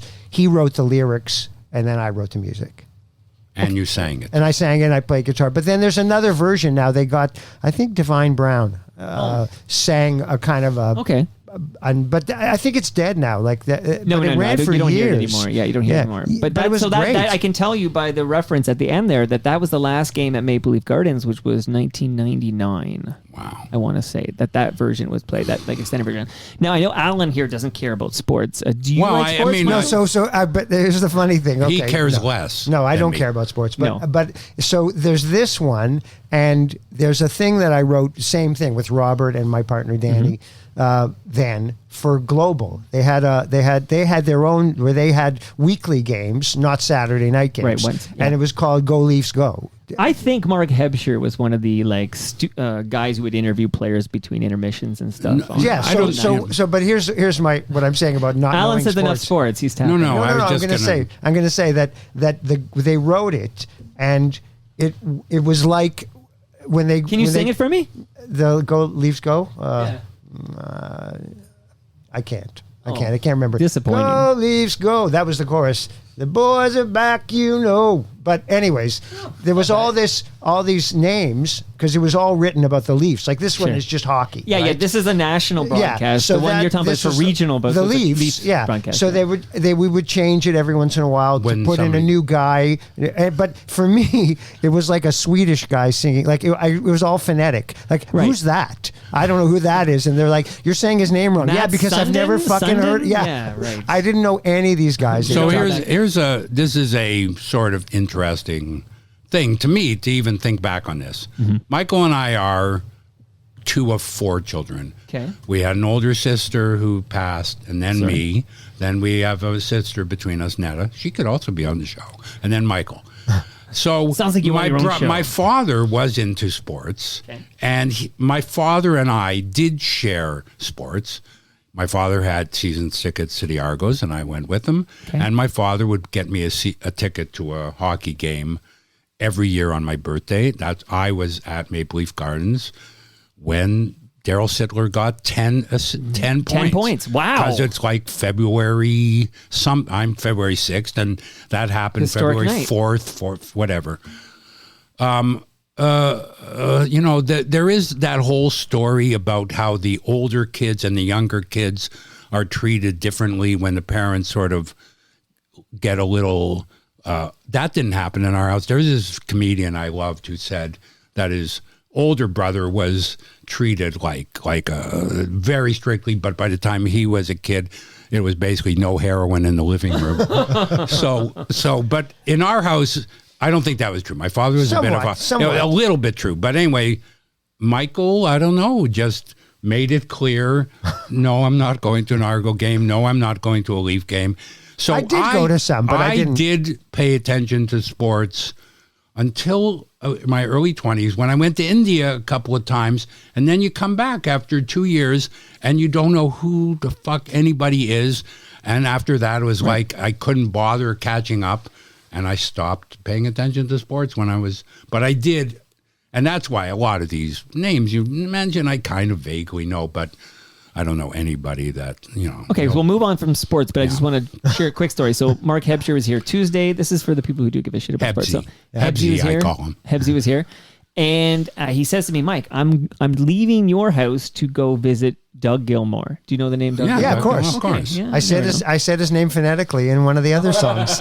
He was saying De Gilmore, and they said, no, it's Doug It's like the guy Gilmour. from Pink Floyd. Okay. Anyway, so where are we at? Oh, yeah. So he says, hey, because he knew I have this jersey I bought in December 1992. I bought a number 93 Doug Gilmour jersey. It's my favorite Leaf of all time. And I gave it to Hebsy, who gave it to Doug, who assigned it. And at some point, I'll get this back from Hebsy, and I'll have my 1992 Maple Leaf jersey, Doug Gilmour jersey, signed. One time, I used to have a hockey stick signed by all the Toronto Argonauts because they played a charity game of hockey. See, my father was one of these people that people thought he's a responsible man who can make things happen. None of this was passed on to Mike and I. And so he was friends with Robert Hall. Too bad you can't have him on the show. Robert Hall was Monty Hall's younger brother. Wow. And Robert Hall was kind of in show business because he was Monty's brother. And he was at the Variety Club. And whenever he needed somebody to like make a phone call and like make something happen, he would ask our dad. So my dad was kind of in the variety club too. And he ended up doing all these sort of weird favors, including also my father was the accountant. Nobody remembers Danny Nicolak, but he was a Toronto Argo. And then my father was the accountant for Danny Lawson, who in the first year of the WHA, he was the biggest scorer. Wow. So he had Danny Nicolak, Danny Lawson, Mr. Donut, and then a bunch of people. When did Mr. Donuts disappear? I feel like I did know and I just don't remember. I don't know. I think they just when they were under. Like in the 80s? Mr. Donut were the first. Earlier than the 80s? Oh, no. They were still here in the 80s. When I drove cab, I drove cab in the 80s, there was a Mr. Donut in Finch and Yonge, and there was one in Wilson and Bathurst. Yeah. But yes. But there was also some downtown. Like there was one like around Wellesley and Yonge. I think they just couldn't. Too much competition. Yeah, but whatever. You know, Tim Hortons was huge. There used to be a country style. There used to be town and country donuts. Country. There used to be. I don't know what happened to country style. there is still everything was style. taken over by Coffee Time and Tim Hortons. Tim Hortons took over a lot. One time I went into the Coffee Time at DuPont and St. George, and the woman was kind of weird with me. I was like, hello, and then come to tell, but she basically said to me, I can't serve you now because this guy's holding me up. Oh, and then I was like, wow. And then the guy didn't have a gun or anything. I was like, could you hurry up? Like, I just want to get a coffee and go into the.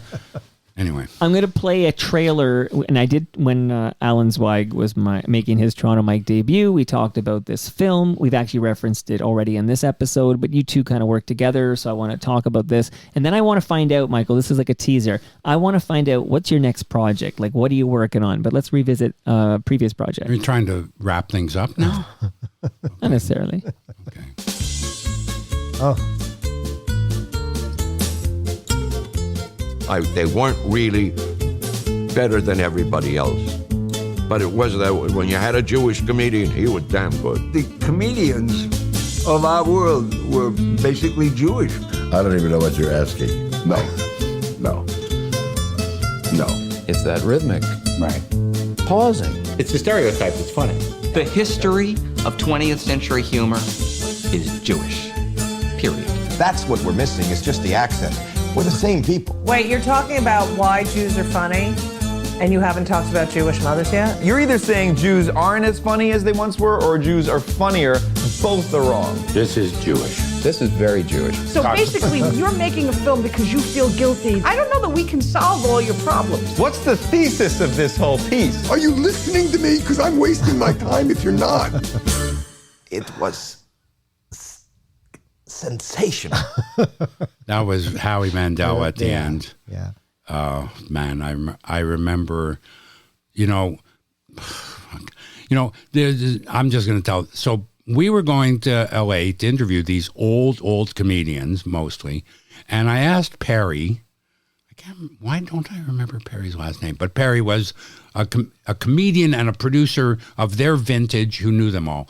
I asked Perry, when I ask these old guys stories about growing up and about their parents, what are they going to think? And he's like, oh, they'll love it because they never get to talk about that. Completely wrong. They couldn't give a they were like, who is this guy? Shelley Berman, who gave me this incredible gift. The film ends with him singing this Yiddish song that'll break your heart. But when the interview was over, it was in Calabasas. I'll never forget. I'm in his front yard. He's got like grapefruit trees and orange trees. It's beautiful. But I'm glad it's over. And he comes out and talks to Naomi Wise and he's like, that was an interview. That was an interview. If you knew he was going to do that. Anyway, anyway, and that was the first film that Michael scored. Yeah. Although that piece of music is not my music. Okay, so let me, again, I'm bearing the lead here. But no, okay, that's not mine. That's just a piece of stock music. Alan wrote and directed When Jews Were Funny. It won the 2013 Best Canadian Feature Award at TIFF. At TIFF, yeah.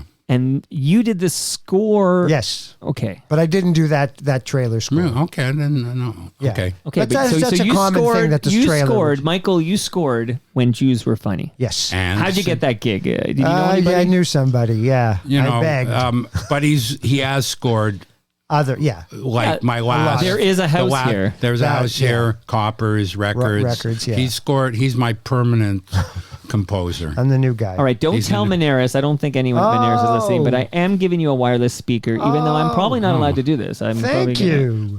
upset one of my great I'm sorry sponsors. for all the criticism I put. No, this is all the fantastic. It's a great, you know what? And because I'm giving you the speaker now, I feel I should tell you that there is a great podcast from Maneras called Yes, We Are Open, which is an award-winning podcast hosted by FOTM Al Grego. You know, they're not a January sponsor. That's fine. That's life. But you are going to subscribe and listen because you've got these wonderful wireless speakers. Not until they start. Until they start dealing with you again. They've got when are they going to sponsor you again? So far, I know the trend is they do 3 months on, 3 months off. So they come and they talk about their new seasons. I think this was we season should do 5. a public pressure campaign. So they're coming back in April? So the host of that show is a guy named Al Grego. Yeah. He's been to 13 of 14 Toronto Mike listener experiences. We call these TMLX events.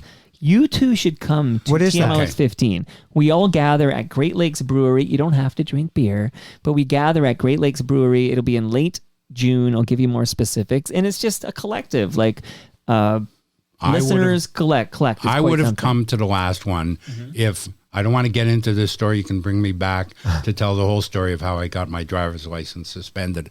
But if I didn't have my driver's license suspended, I would have gone to. And so, is it broadcast? Well, so it depends. This one in late June, I'm probably not going to broadcast. But the one that Alan almost came to, which was at Palma's Kitchen in Mississauga, in like early December, we absolutely did a live recording. We had like people like Stephen Brunt, and we had Tom Wilson talking about Shawnee Ohtani, your favorite sports hero. Anyway, a lot of good chatter. Let's talk about a guy who didn't come to our team.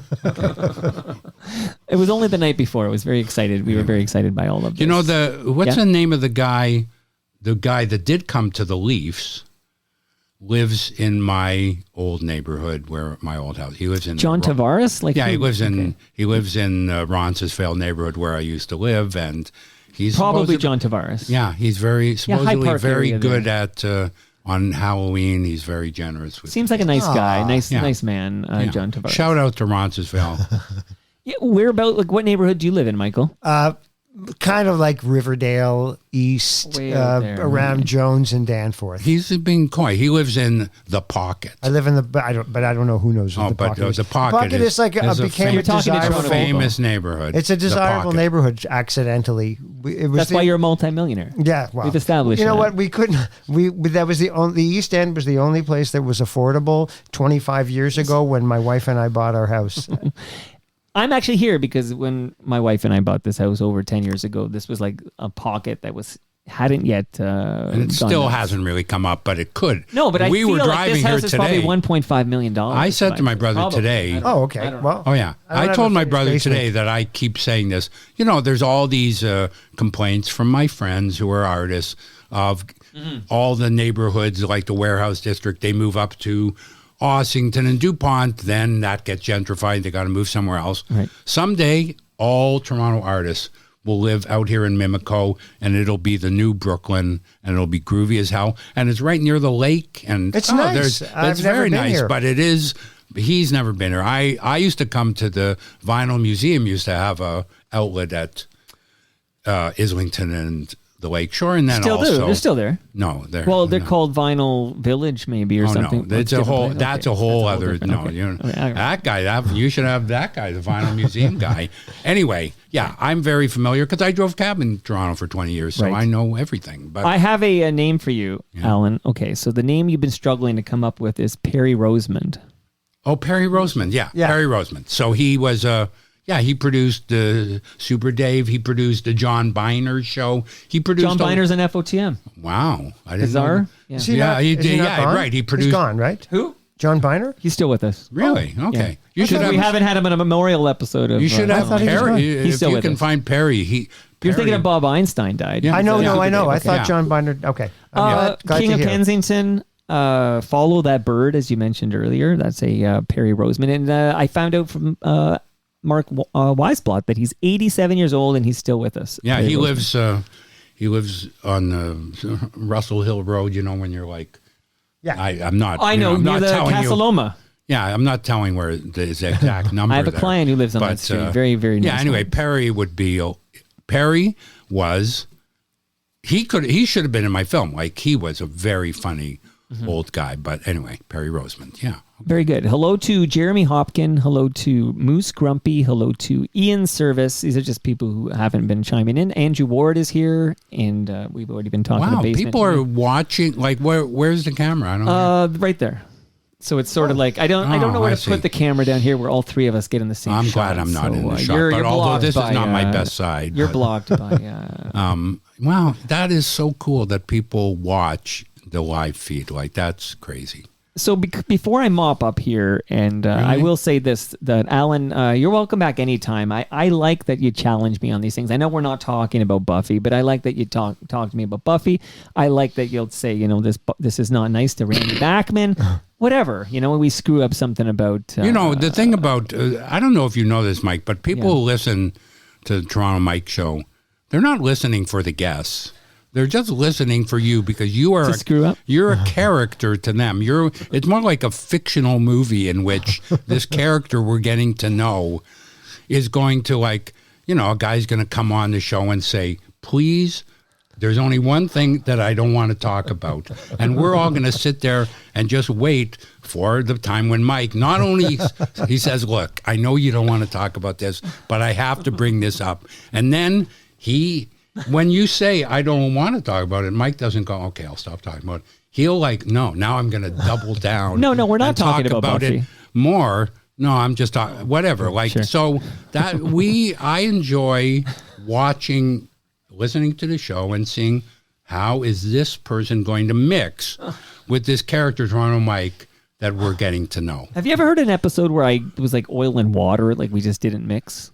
No. Well, I think I famously said to you, any person who knows you would have thought you and Jane Siberry could not be a worse mix. And yet, you probably got the best interview just by annoying her. You eventually got her to like open up in a way that I wouldn't have been able to get that interview because I would have been a little too reverent. But you, if anything, are not reverent. So that's what we like about you. Michael, you got to listen because she didn't appreciate the fun fact I brought, but it wasn't related. It wasn't a fun fact. It was a mild coincidence. I heard it was something. It's not a mild coincidence. It's a mind blow. Somebody about her video. Mimi on the Beach is probably her most famous video. Yeah, fantastic. Okay, so the director of that video would go on years later to father a young woman who is the most decorated Canadian Olympian of all time. I know, but that's process it, Michael. Just process it. That's who is that? I guess that's the thing. For the Jane, thing is, if he called her Mimi, or if she then did music that was influenced, I saw somebody the other day talk about how people are like amazed that they have the same birthday. That's 1 in 365. Okay, there's only one most decorated I have the Canadian same birthday as Bob Marley and Ronald Reagan. Yeah, what does that say about me? Nothing. Those people are bad at math. Okay. I was born on the same day as Bob Marley. Fun fact. See, that's bullshit. That's 1 in 365, okay? But what I'm referring to is there's only one most decorated Olympian of all time. But 1 in 365, in the history what of are the the world. odds? Oh, I see. The odds are better. Are you kidding me? Like, yeah. And I know that you're saying, what does that have to do with directing a music video? Well, it's her most famous. It's her, Jane Siberry's most famous video has a director who would father the most decorated. So you don't have to say this is fucking, oh my God, like stop the presses. Why isn't Peter Mansbridge down here covering this event? Like I'm saying it is a fun fact. Okay, but if she says to you, that's a coincidence that I don't find that charming. Yeah, I don't find it that interesting. Any normal person would say, okay, let's move on. I did try. But the fact that you were like, no, wait a second. I had to come back to it. Really? Yeah. You don't find it fun? But I'm surprised that she didn't. I'm surprised myself that she didn't just sort of go like. She's not like sure. that. That's but like hysterical. I like what Alan said, which is that you're right, on paper, I guess, or whatever. me and Jane Sibrey are so wired so differently that should have been a disaster. And for a couple of minutes, I thought this might be a disaster. But for whatever reason, it did come together, and it was a beautiful conversation. And also, you know what? You know, I took no offense at the fact that Art Bergman, who I have interviewed for 4 days in a row, nonetheless said you did the best interview with him that he's ever done. This is my next question. And again, Art Bergman also, Art Bergman and I were a natural as a sort of thrust and parry, and that film may still get made. But you and Art Bergman, not such a natural. And then on top of it, you brought up things, I can't remember, that Buffy. Art, you brought up Buffy and stuff like that. Which got mad at the Buffy. Art is not going to talk about that. We talk about Gaza. Nonetheless, you got a good interview out of Art Bergman. So your relentlessness often pays off. What is your next project? Like, what are you currently working on, Alan? Me? This is an Alan Zweig. No, question. but that's... no, you see, this is Toronto Mike. This isn't Toronto Alan. I need to know what Alan Zweig is working on, if you're willing to disclose it. Actually, my fans... And then I'll get to Michael. My fans have requested that I come on your show once a week. I would do that, but don't tell me. Okay. But only if you talk about the episodes from the previous week. I would do that. I am about to start directing my next documentary, which is on the... taboo, somewhat taboo, but very common phenomenon of people taking their own lives. So it's inspired by the suicide of a very close friend of mine 4 years ago. And why am I making a film as a suicide? Same answer as everything, because my 10 other ideas got rejected, and that's the one that they took, including, I always love to say that CBC turned me down to make a film about Stomp and Tom Connors. So, when you're getting turned down for obvious crap like that, you just... Anyway, so my next film is about suicide. Okay. And I have one more thing, which is it will not compete in any way or show any of this side that I'm showing you here. But sometime in 2024, I will have 5 or 6 episodes of a podcast on Canada Land with myself as the host. They will float it out there. It won't work, and it'll get canceled, but I'll have had the experience. So Jesse Brown has welcomed you into the family. Well, he's in the guest room, maybe. All right, that's big news. But this documentary about taking your own life, that's a fascinating subject, and I know you'll handle it well because you're an excellent filmmaker. Why were you sitting down and talking to Art Bergman for 4 days? When Art Bergman won the Order of Canada, it was kind of a weird coincidence, and we went to the Slate family. Maybe you know those people. Yes, I do. And we got a little bit of development money to make a film about Art. And at that time, Art lived just outside of Airdrie, Alberta, in a little farmhouse with his lovely wife, Sherry. Right. And we spent 3 days in the Christmas of 2021... Really? With Art in that house with Sherry, interviewing the fuck out of him, annoying him. He played songs, and and I intended to make the whole film, just keep on visiting him in this little farmhouse where he wasn't exactly retired, but he was kind of like, and I just wanted to make a film about a man turning 70 who's an artist and an old aging punker, and still, etc. But then, and originally, Sherry, his wife, she thought she wouldn't be in the film, but when I met her, she was so beautiful and charming and also so helpful because, Art's one of these guys, unlike with you did a good job, but with me, he didn't want to tell stories. He's one of those guys like, oh, that story, I want to tell that story. So you would always ultimately say, Sherry, can I have the story? And then she would tell the story. So she was knit into the fabric of the film right away. But in February, unfortunately, the following February, she died. And then Art was in grief, and then we didn't get any more money, and maybe the film was dead, and maybe I was going to turn those 3 days into a short film. But then whatever, Art came to Toronto to play a gig, and even though we had no money, we thought, what the hell, let's catch up with him. So I'm kind of still making that film, although, the fact that nobody will fund it might be a problem. But yes, and we're going to interview him in Vancouver when we go there, and maybe it'll turn into a film. It won't be as good as, of course, the Lowest of the Low film. Any of these, any of these, or the 299 Queen Street West films that are made, because they're made by first-time filmmakers, and when you're making your 13th film, right. you're a little too precious. Funny. So, yeah. Quick, just an interesting convergence here is that FOTM Jason Schneider, who was actually the guy. Yeah. You know him, right? I met him. Yeah. So he wrote a book about Art Bergman called "The Longest Suicide." Right. And your two projects you're working on. Right. There's a thing, a suicide. That's what I'm here to say. Also, by the way, is that a fun fact? Yeah, that's a fun fact. A fun coincidence. I haven't seen the Lowest. I don't know how fun it is. I haven't seen the Lowest of the Low documentary, but I'm looking forward to it. Subversive? I saw the trailer. I really liked the trailer. Yeah. So I'm looking forward to it. The 299, I'm not looking forward to that as much. Well, I'll just put it that way. And shout out to Kim Clark Champness, who's a legend, who's not in the doc. No, but he is on an episode of Toronto. Mike. Is this about Much Music? Yeah.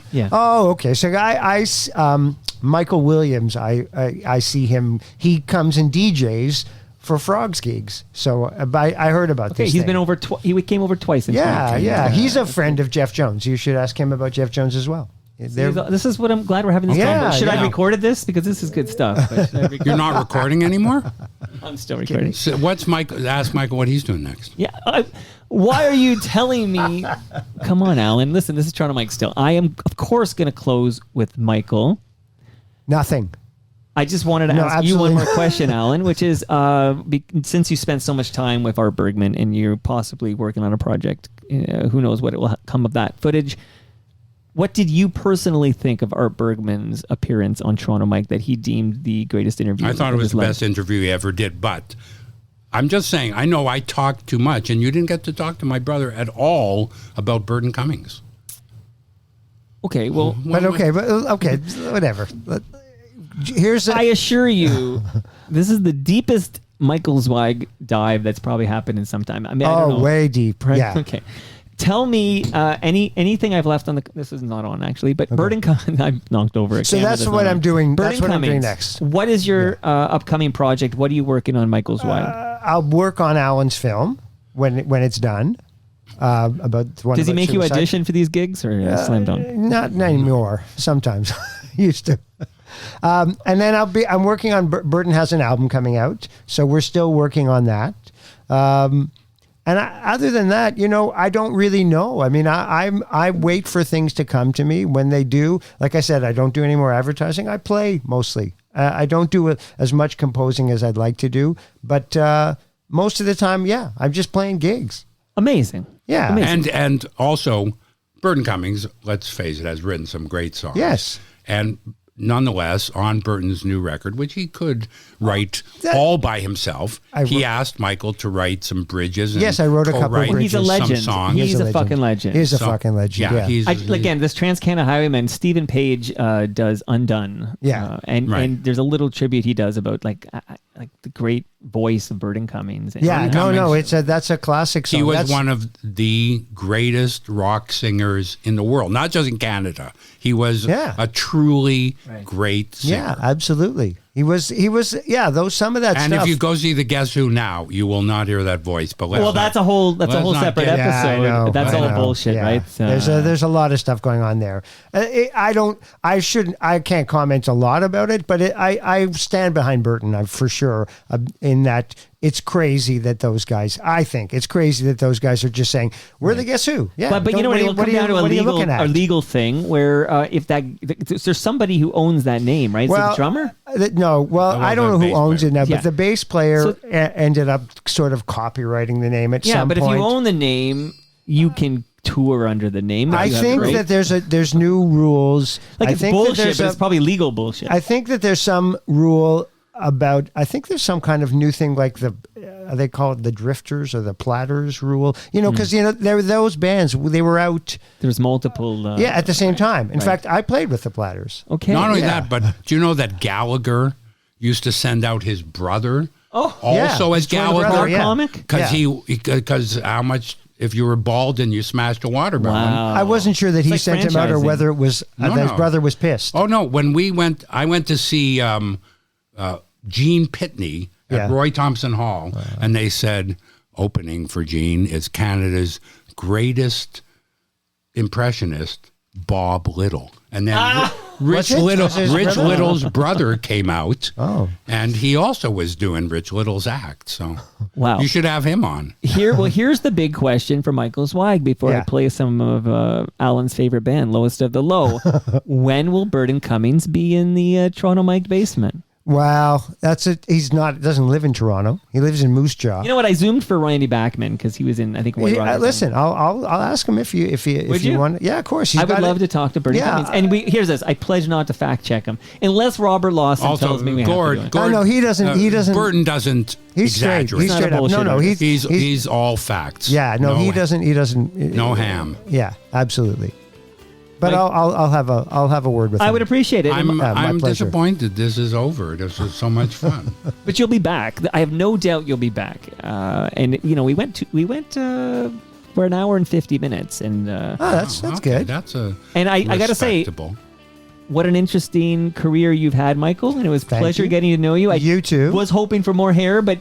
You can't always get what you want. You get what you get, man. Your hair lately, Mike, is really high. I know. I guess this is, again, it comes back to Lowest of the Low because Ron Hawkins came over and it was kind of shaggy from the pandemic. And then he said to me, Mike, if you can grow it, you should show it. And for some reason, it hit me differently. Like all my life, I've just kind of kept it kind of short like yours, actually, Michael.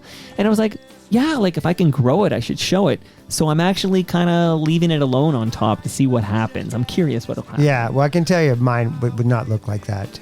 Not anymore. Yours is standing up. Mine just goes. This is natural too. There's no product in No, hey, I could see. I would never accuse you. Do you want to rub your fingers through my hair, Michael? Alan, I'm going to fact check that. Let's get that product thing happening. The joke is they had a good time in the live stream. They were talking about how Robert Lawson's hiding in the bushes when we leave to take the photo. By the way, I love Lowe's. Lowest of the Low is a great band. I used to have their first record, the Shakespeare My Butt. I had a CD of it. Yeah, I have nothing. No, even though Page Publications put out Shakespeare My Butt. That was Stephen Page's dad. Maybe, and his brother, who put out the first Carpet Frogs record that I wasn't on. Really? Yeah. So the Carpet Frogs, Frog Curry. Okay, Frog Curry. The yellow tape from Bare Naked Ladies, which sold something like 80,000 units. The yellow tape. And Shakespeare My Butt. Those are the big three in Canadian music. Really? The I'm Carpet glad Frogs? Stephen Page, a lovely guy, but I'm glad he wasn't here, so he would get all the questions when he's here. Shout out to Chris Murphy. I love Chris Alan, Murphy. You'll be back, right? What do you want to say about Chris Murphy before I play it? I have met him a few times. We have a mutual friend. I like him. I think Sloan is one of the greatest bands ever in Canada. But I was really... I think Chris Murphy handled himself very well being on your show. But it was a second visit. Being on your show and not basically being asked no questions. It was a second visit. And he was really fucking funny. Like, yeah, he's very funny. Really, I never knew he was that funny. It's the first time I met Stephen Page. So you understand, right? First time I met Stephen Page. Meanwhile, I had a 90-minute one-on-one with Chris Murphy before. Right. So there were more Stephen Page questions than Chris Murphy. We didn't ignore. Oh, is that what you're talking about? But you didn't ask Stephen Page, which he told me when I interviewed him, that when Bare Naked Ladies went to the studio to make their first record and lived in the house, they were so bored that at night they lit each other's farts. One more quick thing. So Tyler Stewart, drummer for Bare Naked Ladies, used to drive Super Dave Osborne to Agincourt to film Super Dave Osborne show. That's cool. I worked on the first episode. That is a fun fact. You guys are learning. I drove on the first episode of Littlest Hobo, a job I got from my friend Eric Weinthal, who should also be on the show. Yeah. And on that first episode, he's a writer, TV writer. Alan Hale Jr., the skipper, was in that episode, and at one point he called me Little Buddy. This is too much, but I got to quickly ask you, when I did the episode with Hayden... Oh, yeah, I had a quick story. Anecdote there? The nothing story. My friend Matt Pollock, who should also be on the show, told me that one time he was walking up, and here comes Hayden and another guy who should be on the show, the great Howie Beck. They're friends. and he saw Hayden and Howie Beck walking towards him, and he said, "Hello, singer-songwriters." I don't know. I just thought that was funny. And that brings us to the end of our 1,405th show. You can follow me on Twitter and Blue Sky. I'm at Toronto Mike. How can we follow you guys? As Mark Breslin used to say, you can follow us. We'll be taking the Lakeshore streetcar home. Right. Much love to all who made this possible. That's Great Lakes Brewery. That's Palma Pasta. Recycle My Electronics. Raymond James Canada. And Ridley Funeral Home. See you all tomorrow when Tyler and Cam drop by to talk about the FOTM glossary of terms. Tune in to find out what the heck that is.